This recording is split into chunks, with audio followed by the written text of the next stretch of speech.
Greetings, young scholars, and let's get started on chapter 2 from the Frederick and Ferrell text, where they talk about stakeholder relationships, social responsibility, and corporate governance. Really exciting topics. We'll see how exciting they can be. We talk about a stakeholder framework, and what is a stakeholder? Stakeholders are different from stockholders. Stakeholders have a stake or a claim in some aspect of the business. A stockholder is different. A stockholder does have a claim or stake in the business, but it's generally financial, right? They're an owner of the business. They own a share of stock. A stakeholder may not own a share of stock, but they still have a claim in some aspect of the business. So the chapter goes on to talk about stakeholder versus stockholder orientations, and we'll come to that in a couple slides and talk about a reading that I just posted.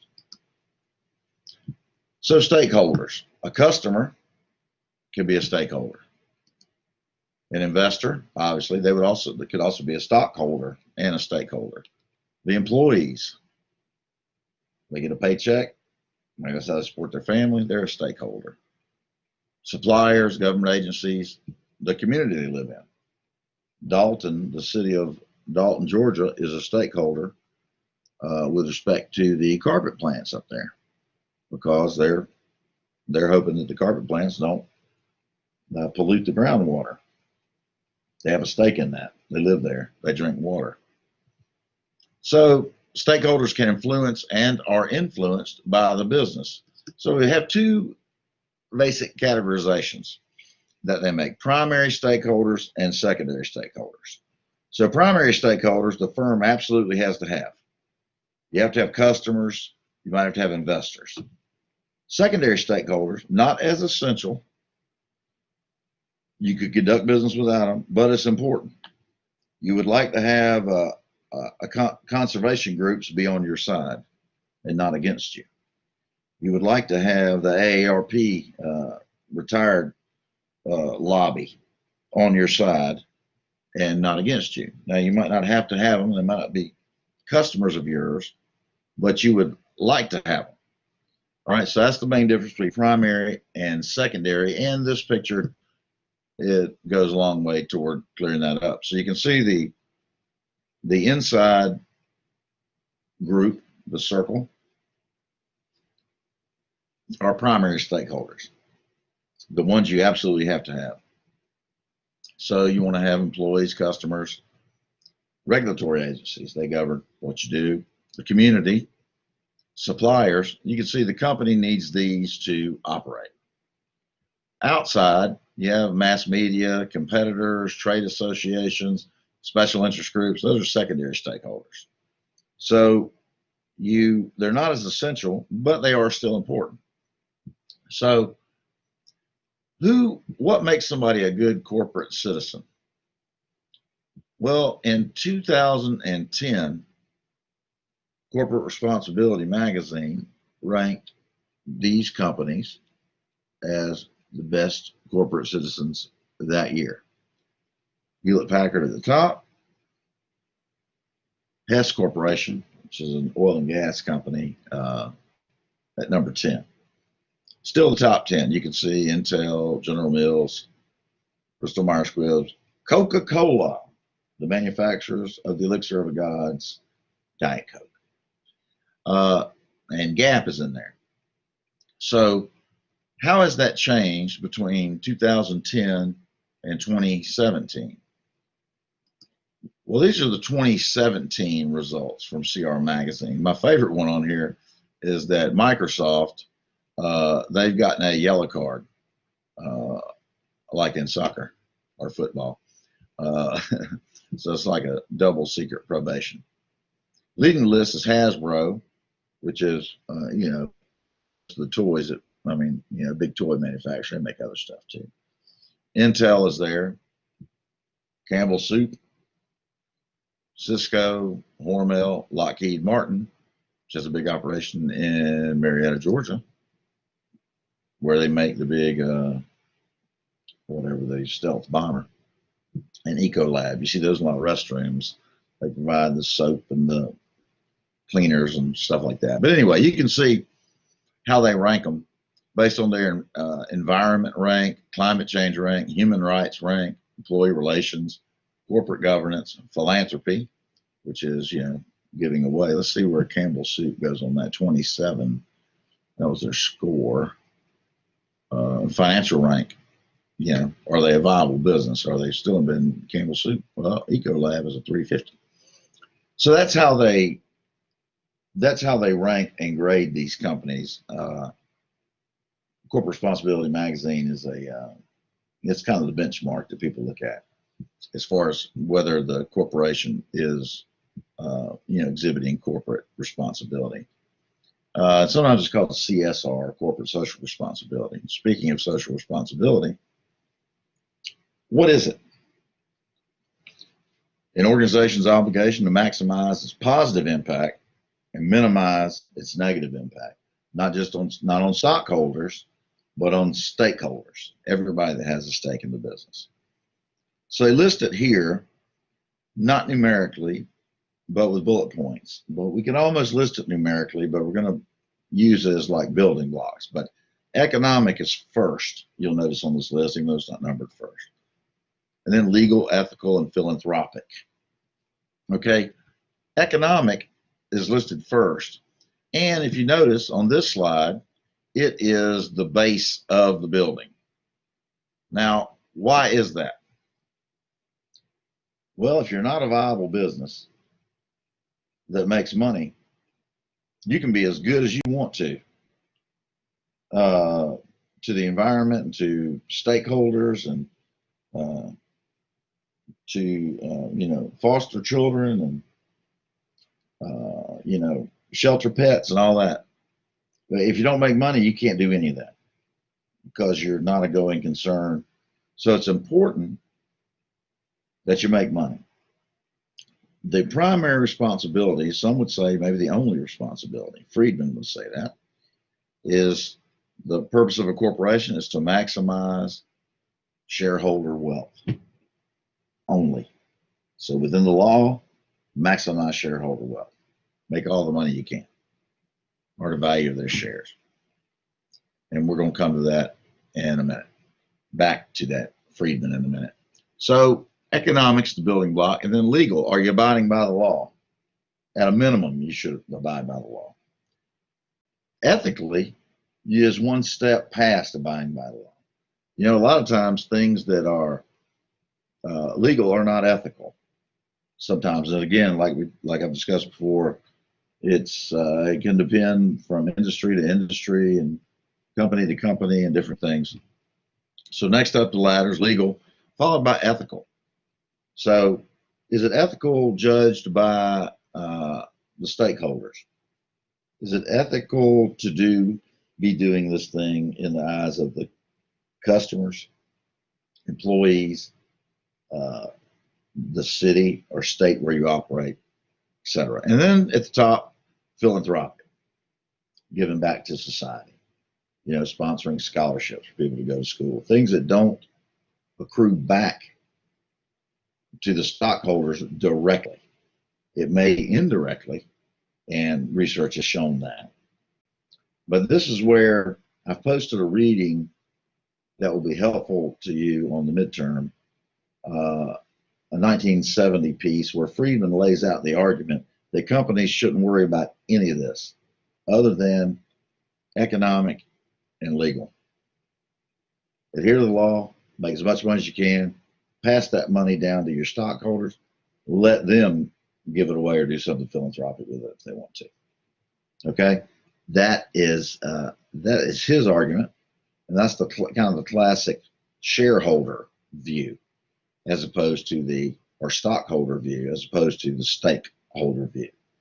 So I know there'll be a couple of questions about that if you haven't already moved into that. But anyway, you might want to give that a read. It's very short, and it's kind of the seminal piece on this particular discussion. So corporate citizenship. How does a business meet their economic, legal, ethical, and philanthropic responsibilities. Again, not numbered, but you notice number one is excuse me, I stumbled over that. Strong, sustained economic performance. Then they have rigorous compliance. Everybody knows what rigorous is and knows what compliance means. So is it just, do they have an ethical form? Well, here's our ethics, and you sign it when you hire on, you give it back, you don't even have to read it. Or is it, do they have a ethics officer or a part of HR that, you know, keeps a rigorous eye on things to see when things might be getting out of that shade of gray and they might need to address it? Are they acting beyond what's only legally required? You know, it's not legally required that we provide, let's say, pregnant mothers with 10 weeks off of work when they have a baby paid. But maybe they do it. So it's not required, but they do it because they have a stakeholder orientation, and then the word spreads around. It's good for business ultimately. And voluntary contributions to advance the reputation and the commitment of the stakeholders to the firm, because trust and commitment are linked. There's plenty of research on that. The more you trust a company, the more committed you are to it, right? And the more a stakeholder is committed to a company, the more times they'll trade there, or in bigger volumes, they'll trade at bigger dollar volumes. So reputation. What is reputation? It's the greatest intangible asset with tangible value. If you're an accounting major, let me say this. If you have a business, you're going to sell the business. Somebody wants to buy it. I had a business, somebody came along, they wanted to buy it. I had two businesses that came along, they wanted to buy it. So of course what they want to buy is, they want to have what people owe us. They want to know what we owe people. They want to know what our profits are. They want to take on our employees and our management, our book of business, our customers, and things like that. And you come out with a number. Well, there's also another number below that we hashed out with them, that's harder to quantify. And accountants typically will put that in as goodwill, or we could call it, you know, reputation. But if you hope to be an accountant, you'll be familiar with goodwill. And what is that? Well, that's a dollar amount that you add to the business because the business is known.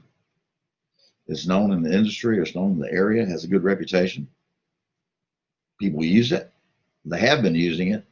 And the company that's buying you, they're just going to keep using that name because it already has a good reputation, so good cachet. Well, that's worth something.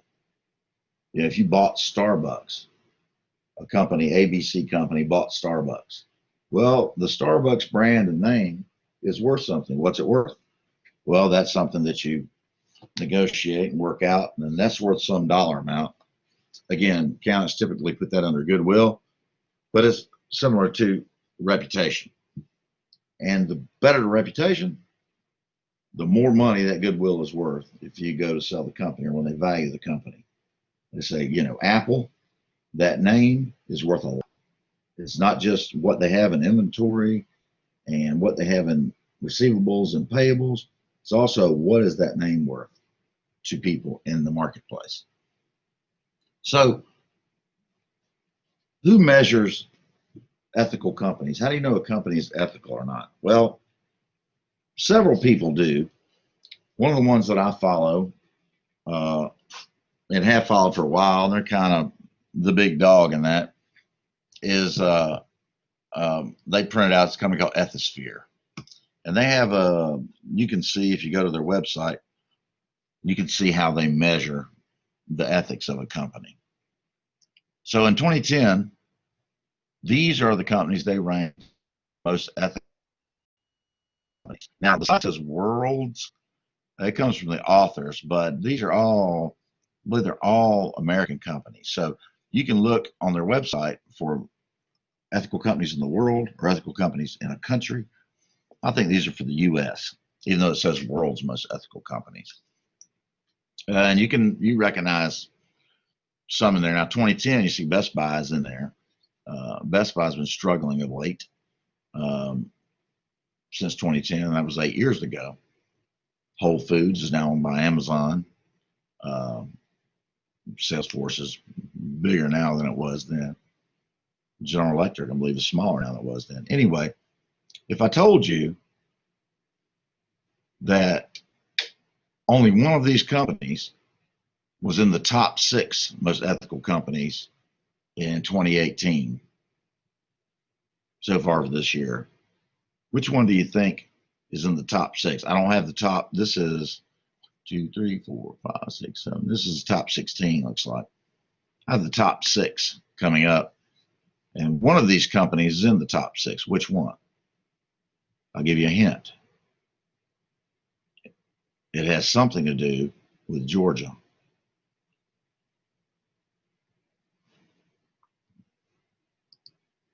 And it's Aflac. How many people knew that Aflac was headquartered in Georgia? Columbus, Georgia, in fact. So Aflac's in the top 6. You see 3M, Adobe, Anthem, Allstate, and Alaska Pipeline Service Company, which I don't even know. Allstate, you're in good hands. 3M, does anybody know what 3M stands for? Everybody knows 3M makes the Post-it notes. And most people know the company name 3M, but not many people know what it stands for. Send me an email and tell me what it stands for, and I'll keep a list of that, and maybe you'll be in for bonus points toward the end, because they didn't start in the Post-it note business. In fact, it's a very interesting story about the Post-it note. But anyway, see Adobe. So Aflac was in there in 2010 in the top 16, and they are in the top 3 in 2018. So that's pretty much a feather in their cap. Get it? A duck feather. And what's funnier still is that Aflac advertises heavily on television. Everybody knows the Aflac duck. But they do sell a little bit to individual customers now, but mostly it comes through employers. So they advertise to people. People see it at home, then they hope they'll contact their employer and go, hey, do we have access to Aflac? You know, catastrophic insurance, and why not? And then maybe the company will offer it, because that's, and out of Columbus, Georgia, and their biggest market is Asia, of all things, where, you know, it's been for decades, say Asian company, yet people don't have people in Asia, especially in Japan, they go to work for a company and they stay there, and the company takes care of them and they take care of the company. So therefore, you can see that they would offer these long-term benefits. But anyway, in the PowerPoints that I will upload, the PowerPoint deck that I'll upload in D2L under PowerPoints modified, I'll put a link on there, and you can click on it and go to the Ethisphere website if you want to monkey around and see who else is in there. Maybe where you work is in there, or maybe it's not. It should be. So corporate governance. What is corporate governance? Those are formal systems that a corporation should have for oversight and control of how the company operates. All right, accountability. How do the decisions align with the firm's strategic direction? Oversight. Do they have checks and balances, and how rigorous are they, so that they can catch when a person or a department or somebody is getting out of the ethical area and approaching the line between unethical and illegal. And what is control, right? You remember the functions of management from principles of management: planning, organizing, staffing, directing, and the last one is controlling, because if you don't control things, then why are you doing those other steps? What can you take? You have to measure it, see where you're doing well, doing poorly, and then make some adjustments so that works. For the corporate governance, it reminds me of a friend of mine who was a senior level vice president at a very big bank in Atlanta. and he went on vacation. And it was like a 10-day vacation. So he got to where he was going, which was a beach somewhere. I believe it may have been out of the country, like, I don't know, Bahamas or somewhere. And something rung in his brain, said, you know what, I didn't respond to this person about this. I need to do that. So he slid away, got on the internet, and logged into his email for this bank, and he couldn't get into it. He was blocked. So he called his office and talked to his administrative assistant. She said, I don't know. So he asked to speak to, a superior. She said, let me speak to so-and-so. He talked to him. He said, I don't know. So he said, well, I'll find out and call you back. He said, okay. So he called him back. Actually got a phone call back from HR governance people. And they said that bank executives, when they take a vacation, they have to take it in 10-day blocks. He had asked for 10 days, so he didn't even think about that. But during those 10 days, they're locked out of the bank system. And it's part of their governance control that if he's gone for 10 days and can't access the system to move things, change things, make changes and all, that if he's up to any shenanigans, it will be found out over that period of time. So for 10 days, he was going to be locked out of the system. And so they do that to every executive. He hadn't been in this job very long. So he said, well, okay. So I'm not fired. He said, no, but you won't be able to access the system until you get back into the office. And we'll have to go through the process and give you access back. So that was a system they had, an oversight system to, minimize opportunities for misconduct and to catch anything that maybe day to day he'd been covering up, but locked out for 10 days, he wouldn't be able to cover up. So there are topics in the news today about corporate governance. You see plenty of stories about executive compensation, how executives are there's a greater delta or difference between executive compensation and line worker compensation now than there was 10 years ago. Who's on the board of directors? Is it all of Bill's drinking buddies, or are they really on the board of directors because they bring some skill set to help guide the company? How do they audit and control what's going on in the company? Do they have a risk management program? If somebody wrecks a company car, do they have to have a drug test, for example? And they do that to minimize risk to the company. Somebody's suing the company because Jack's a daytime drinker and he wrecked his car after lunch with too many martinis. How do they pick the CEOs and how do they get rid of them? If they are getting rid of CEOs willy-nilly, breaking contracts, that can be expensive. The financial reporting, again, if you're an accountant, you know more about this, but there's a thing called restatements. How many corrections do they have to make to the financial reports after they submit them to the governing authorities, to the owners and the SEC and whoever? They have to go back, and change this, change that, change this. Hopefully 0 is what they're shooting for. But how right is it? Is there any stakeholder participation, input, in decisions? Does anybody recommend to the board? Do they have an employees group that makes recommendations to the board of directors, or do they just make decisions for everybody without consulting? Compliance with corporate governance reform, role of the CEO in board decisions. Does he have complete control, or does he have to have things approved by people? And do they have an ethics program? And if they do, is it something more than watching a 5-minute video and clicking that you saw it, and they put a list of their ethics code on the wall by the bathroom? Every time you walk by there, you could read it if you wanted to. So now we come back to the corporate governance model. A shareholder model, which if you look at the reading that I posted on D2L under readings, that's the classic economic model. The job of the company is to maximize wealth for investors and owners within the law, and that is it. Nothing else. Shouldn't be giving stuffed animals to poor children, or giving shoes to the shoeless, or helping the needy. Maximize shareholder wealth. That's it. And Friedman in the 1970 New Yorker piece put that argument out, and that is posted under readings on the class website. Versus a stakeholder model, which takes a bigger view of the purpose of business. It includes, of course, the building block. You've got to make money. Remember the economic foundation of the earlier model is it's got to be first. That's where everything's based upon. But there are other stakeholders to consider according to the stakeholder model: employees, customers, the surrounding city and towns, the earth.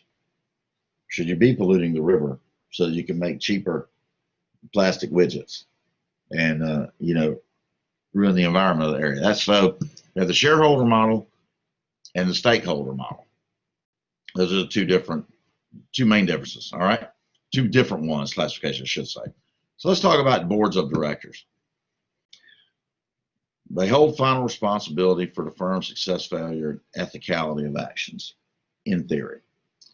For years, boards of directors worked like this. I'm just giving you from the real world, from the business world. I was a practitioner for years. I started and owned several businesses, and I was a senior level manager in a publicly traded business based in California and New York. But it was my experience that boards of directors it's my company, so I like Bob. We hang out sometimes, and he's a big executive over at the bank, so when I invite him on, he'll like the extra money and won't really have to do much. And then we'll have a famous football coach on there because I love that team. So we'll get the head football coach on there, and then we get Jack. He's a good drinking buddy of mine. He's pretty high up in an advertising firm, so we'll get him in here, and that's kind of the way it was. They're supposed to govern the business, but I would say that always wasn't the way. Basically, the CEO was calling the shots, and the head of board of directors for cover. So, but there's been a trend lately, especially since Sarbanes-Oxley regulations were passed, that they're demanding accountability out of the board of directors. They have to sign off on things that they read them and understand them. And there's a trend toward outside directors.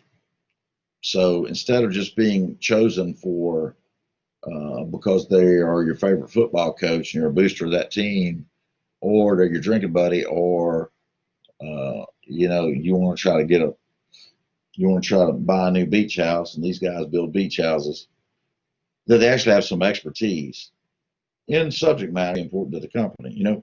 Financial expertise, accounting expertise. They're competent. Maybe they're great advertisers or brand builders, and good strategic decision makers.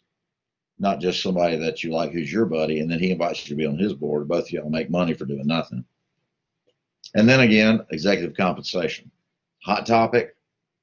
The classical economic argument is people should make whatever people are willing to pay them.